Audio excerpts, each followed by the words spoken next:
This is the Horse Radio Network.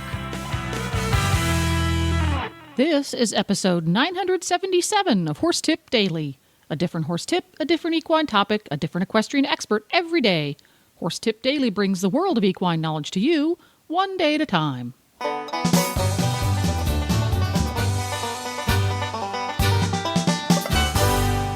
Greetings, horse people. Coach Jen here, and thanks for tuning in to Horse Tip Daily.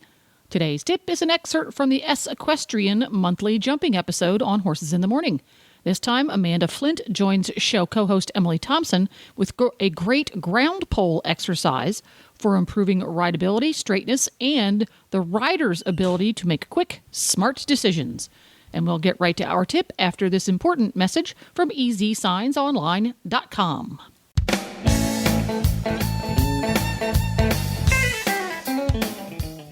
This week's spotlight product from EZSignsOnline.com is their outdoor silhouette cutouts.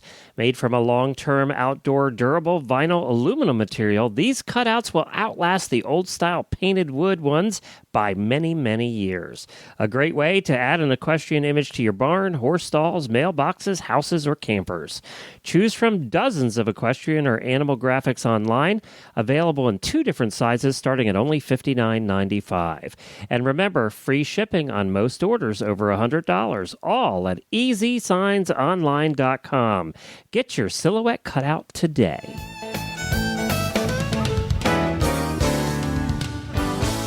We do. We have a real live professional rider here. This is one of our EZSequestrian riders, a fantastic Grand Prix rider, Amanda Flint. She has been so kind to share a few minutes with us this morning and provide our training tip, our show jumping training tip. What do you have for us? One of my new exercises I kind of came up with, and I feel like really helps the canter a lot, is I do a lot with ground poles, and as you said, I do a lot of young horses.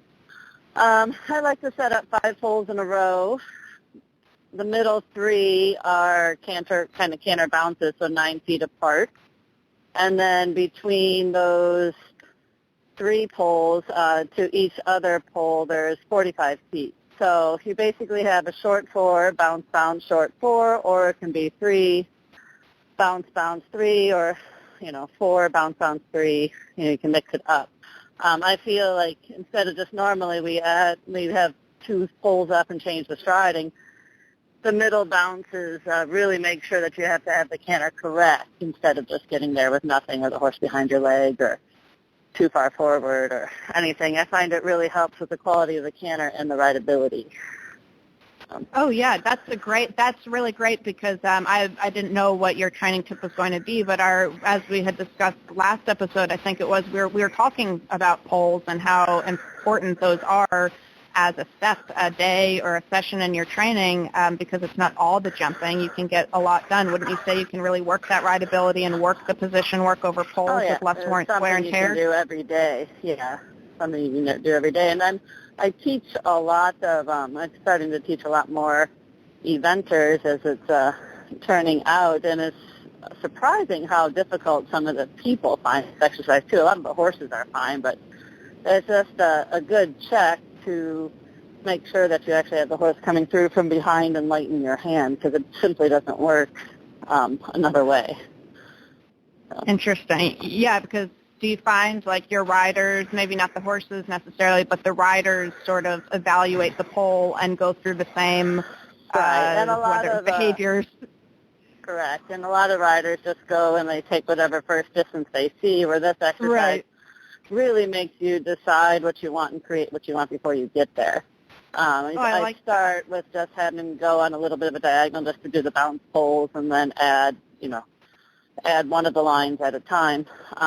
But it really is something that I figured out that improves everyone and gets the horses actually going straight, because you have 5 in a row, which is not something they normally practice over. Like I said, they normally just practice over 2 poles. Okay, so you would start for if you set up that exercise in your arena, and then you've done your flat work. So when you're coming to it the very first time, you would kind of roll back and do the 3 bounce rails. Yeah, just the 3 bounce rails, a little angle once off of each lead, and then start coming in on the straight line, do the 4 do a 4 to the bounces, and then probably try a 4 the first time. Most of them do 3.5 on the way out to the second line. And do that back and forth till it gets correct, and then do 4 bounces, and then 3, turn around and do that back and forth a couple times. And then the most advanced and most difficult, obviously, is the 3 bounces to a 4. I found that the 3 bounce 3 is actually also difficult as well because the stride is so big, and then they have to collect and then make it big again. But for the rider problem, the 3 bounce 4 is actually seems to be the most productive. Yeah, that's really interesting.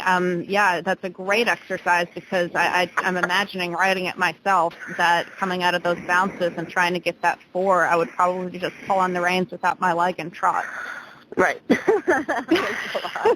me see how I would see a lot of 3.5s until they get it right. But the 45 feet is really the key distance I found for that exercise as well, and not just setting it on a direct 3 or a direct 4. So like a little bit of a 3.5 seems to work the best for the purpose of the exercise. That's nice. That's a really good one. So now would you would classify that, obviously that's a pole work exercise, it's a flat work exercise. Would you do that beginning of the week, or would you do that even at the horse show before showing? I had to set up all the time, and I find like, okay, for instance, the last week we were at Fogarty's 3 weeks. It was a great thing to do on Tuesdays when, you don't really want to jump your horse because you just showed all weekend, but it still gets them thinking they're fresh from having Monday off. It still gets them thinking about the jumping with the flat work in it combined. Nice. And like I said, when I have people ship in for lessons, we kind of start with that just to see where they're at and how their eye works and their lesson, their rideability with their horses. Do you find that that's a good exercise even for like a novice rider to come in? Oh, they anybody can handle can do that. it. Yeah. Yeah. Yeah, anybody can do it. The novice riders, I tend to just ask them to do the 4 bounce 4. It's usually hard enough to just steer over 5 poles in a row and keep it together. Yeah. But any horse can do it, and even they can do it at the trot too. Okay, yeah, you could get the feel. Now, I love the bounces. I'm so glad that you brought that up. And then with the pole work, it just adds a very accessible way to get started with those because for those of you that don't know exactly the footage, the 9-foot qualifies it as a bounce there. You've got 3. It's people do use them. They use them with poles and up in the jumps, but it stimulates that sort of rocking horse motion that moves your angles as the rider. Wouldn't you say, like stimulates like a jumping position, what your ready position needs to be?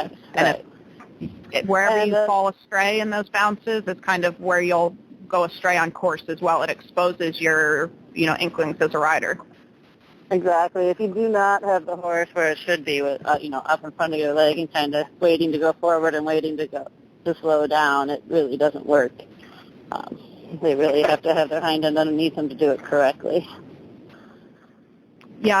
Yeah, which then is so nice. I love how you have those poles there, which then determines your rhythm because jumping and all of it, it's all about rhythm and balance. And that exercise, it forces that. I love it. I've never done that before. Okay. I'm going to do it, Amanda, on my mom's horse. I'm going to pull my mom's horse over your fall exercise. Yes. We'll let you know how it goes.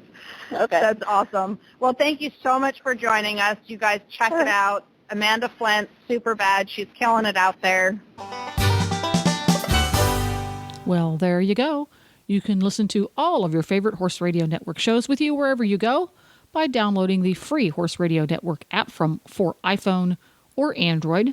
Just go to the App Store and search Horse Radio Network. Do it today. It's quick, it's free, it's easy. This podcast has been made possible through the generous support of EZSignsOnline.com and listeners like you.